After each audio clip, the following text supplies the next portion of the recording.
3000 वर्ष बीत जाने पर 101 ईसा पूर्व सम्राट विक्रमादित्य मालव का जन्म हुआ। उन्होंने 100 वर्ष तक राज्य किया। विक्रमादित्य मालव ईसा मसीह के समकालीन थे और उस वक्त उनका शासन अरब तक फैला था। विक्रमादित्य मालव के बारे में प्राचीन अरब साहित्य में भी वर्णन मिलता है। नवरत्नों की परंपरा भी विक्रमादित्य ने ही शुरू की थी। विक्रमादित्य मालव उस काल में महान व्यक्तित्व और शक्ति का प्रतीक माने जाते थे। विक्रमादित्य का शासन अरब और मिस्र तक फैला हुआ था और संपूर्ण धरती के लोग उनके नाम से परिचित थे। विक्रमादित्य भारत की प्राचीन नगरी उज्जैनी के राज सिंहासन पर बैठे थे।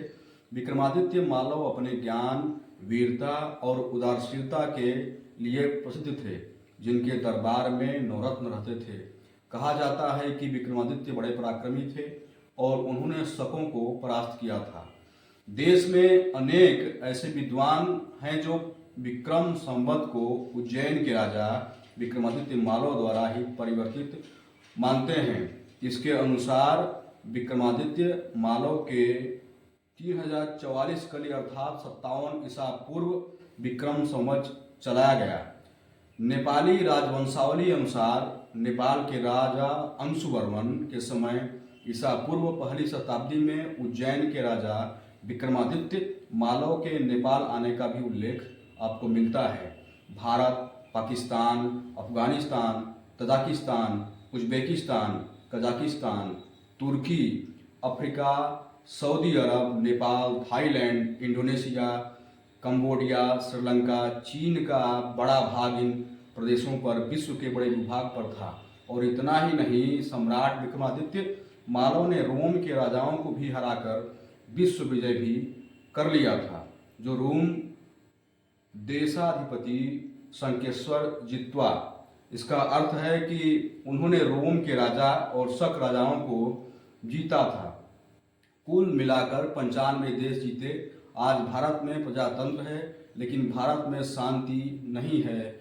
लेकिन इस प्रजातंत्र की नींव डालने की शुरुआत ही खुद महान राजा विक्रमादित्य ने की थी। विक्रमादित्य की सेना का सेनापति प्रजा चुनती थी। वह प्रजा द्वारा चुना हुआ धर्माध्यक्ष होता था। प्रजा द्वारा अभिव्यक्ति निर्णायक होती थी। आज के समय में अमेरिका और रूस की अगर बात करें तो रूस के राष्ट्रपति की जो शक्ति है, अमेरिका के राष्ट्रपति की जो शक्ति है, महाराज विक्रमादित्य मालव के सेनापति की उस काल में भी वही शक्ति हुआ करती थी। लेकिन यह सब भी अपना परमवीर विक्रम को ही मानते हैं। महाराज विक्रम ने भी अपने आप को शासक नहीं, प्रजा का सेवक मात्र घोषित कर रखा था। महाराज विक्रम बहुत ही शूरवीर और दानी थे। शुंग वंश के बाद पंजाब के रास्ते से शकों ने भारत को इतिहास तहस नहस कर दिया, लेकिन वीर विक्रम ने इन शकों को पंजाब के रास्ते से ही वापस भगाया। पुष्यमित्र शुंग की मृत्यु के बाद जो भारतीय असंगठित होकर के शकों का शिकार हो जा रहे थे, उन भारतीयों को जीवन मंत्र देकर महाराज विक्रम ने विजय का शंख फूंक कर पूरे भारत को एक बार फिर से संगठित कर दिया था। महाराजा वीर विक्रम जमीन पर सोते थे, अल्पाहार लेते थे। वे केवल योग बल पर अपने शरीर को वज्र जैसा मजबूत बना के रखते थे।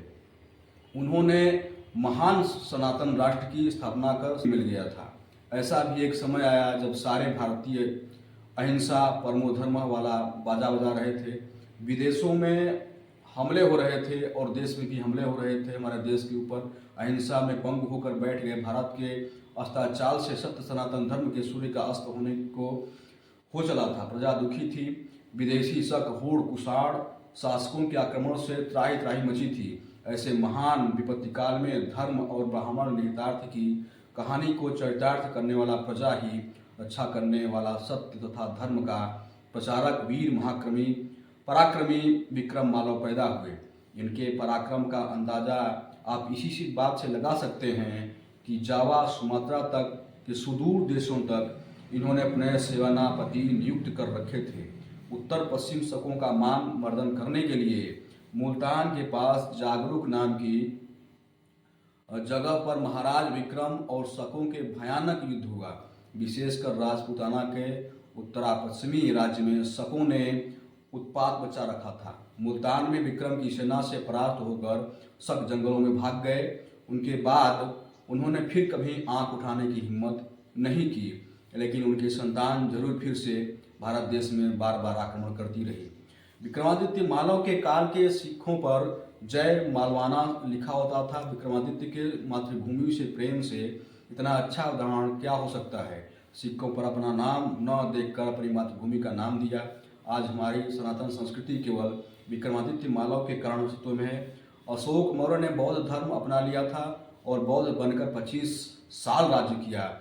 भारत में तब सनातन धर्म लगभग समाप्ति के कगार पर पहुंच चुका था। जब रामायण और महाभारत जैसे ग्रंथ खो गए थे, महाराज विक्रम ने ही पुनः उनकी खोज करवाकर स्थापित किया। विष्णु और शिव जी के मंदिर बनवाए और सनातन धर्म को बचाया। विक्रमादित्य मालव के 9 रत्नों में से एक कालिदास ने अभिज्ञान शाकुंतलम जैसे महाकाव्य की रचना की। भारत का इतिहास है, अन्यथा भारत का इतिहास क्या हम भगवान कृष्ण और राम को ही खो चुके थे। आज उन्हीं के कारण सनातन धर्म बचा हुआ है, हमारी संस्कृति बची हुई है। महाराज विक्रमादित्य मालव ने केवल धर्म की नहीं बचाया, उन्होंने देश को आर्थिक तौर पर सोने की चिड़िया भी बनाई। उनके राज को भारत का स्वर्णिम काल कहा जाता है। विक्रमादित्य मालव के काल में भारत का कपड़ा विदेशों व्यापारी सोने के वजन से खरीदते थे। ये अंदाज़ा लगाइए आप। भारत में इतना सोना आ गया था कि विक्रमादित्य मालव काल में सोने के सिक्के चलते थे। कई बार तो देवता श्रेष्ठ ज्ञानी व्यक्ति भी उनसे न्याय करवाने आते थे। विक्रमादित्य मालव के काल में हर नियम धर्मशास्त्र के हिसाब से बने हुए थे। न्याय राज सब धर्मशास्त्र के नियमों पर चलता था। विक्रमादित्य मालव का काल प्रभु श्री राम के राज्य के बाद सर्वश्रेष्ठ माना गया है भारतीय इतिहास के अंतर्गत। जहां प्रजा धनी और धर्म पर चलने वाली थी, महान सम्राट विक्रम ने रोम के शासक जूलियस सीजर को भी हरा दिया था, हराकर उसे बंदी भी बना लिया था। उज्जैन की सड़कों पर जूलियस सीजर को घुमाया था, बाद में उसे छोड़ भी दिया। विक्रमादित्य के काल में दुनिया भर के ज्योतिर्लिंगों के स्थान का जीर्णोद्धार किया गया था। कर्क रेखा पर निर्मित ज्योतिर्लिंग में प्रमुख रूप से थे मुक्तेश्वर गुजरात के सोमनाथ, उज्जैन के महाकालेश्वर और काशी के विश्वनाथ बाबा। कर्क रेखा के आसपास 108 शिवलिंगों की गणना की गई। विक्रमादित्य मालव ने नेपाल के पशुपतिनाथ, केदारनाथ और बद्रीनाथ मंदिरों को फिर से बनवाया। इन मंदिरों को बनवाने के लिए उन्होंने मौसम वैज्ञानिकों, खगोलविदों और वास्तुविदों की भरपूर मदद ली। विक्रमादित्य मालव के समय ज्योतिषाचार्य मिहिर महान कवि कालिदास थे। विक्रमादित्य तो एक उदाहरण मात्र हैं। भारत का पुराना अतीत इसी तरह के शौर्य से भरा हुआ है। भारत पर विदेशी शासकों के द्वारा लगातार राज्य शासन के बावजूद निरंतर चले भारतीय संघर्ष के इस शौर्य प्रणय जिम्मेदार हैं। ऐसी ही एक कहानी के साथ हम मिलेंगे अपने कैमरामैन गणेश कुमार के साथ। तब तक मुझे यानी इस चैनल के होस्ट और आपके दोस्त राजू सम्राट को दीजिए इजाज़त। फिर मिलेंगे ऐसे एक शानदार वीडियो के साथ। तब तक के लिए नमस्कार। अगर वीडियो पसंद आया हो तो हमारे चैनल को लाइक करिए, शेयर करिए, सब्सक्राइब करिए। Thanks for watching. स्वच्छ रहिए, स्वस्थ रहिए, व्यस्त रहिए और